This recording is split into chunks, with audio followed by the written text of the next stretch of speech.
A former female priest who spent more than 2 decades in the Episcopal Church is now speaking out after being defrocked because she embraced another faith.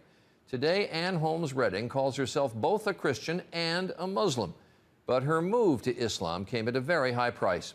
Dan Harris reports on this woman's test of faith. Ann Holmes Redding was an Episcopal priest for 25 years until a radical test of faith. Several years ago, while she was mourning the death of her mother, she was trying out an Islamic meditation technique that she'd learned in an interfaith class.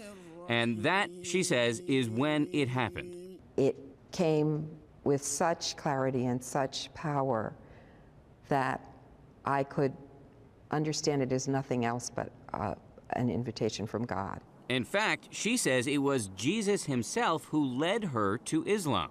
You think Jesus led you to become a Muslim? Yes. Yes. You're laughing. Because I know it doesn't make sense to people. Now, Redding not only prays in church, but she also prays 5 times a day to Allah. In Islam, Jesus is viewed as a prophet.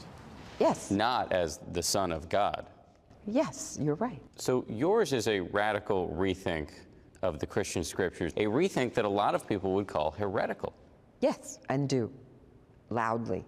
This spring, the Episcopal Church revoked Redding's right to be a priest. Being defrocked, I would imagine, was a pretty traumatic experience.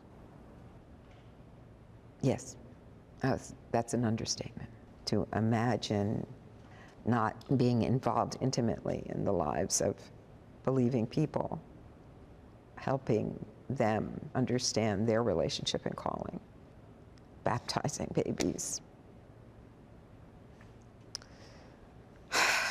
It's a big loss. It's a huge loss. Redding admits she still struggles to explain her transformation, even to herself. I am the one who's going to have to answer for this. I'm the one who's going to have to answer for what I've done with my life. And do you feel confident about that moment? It's in the best of hands. Dan Harris, ABC News, New York.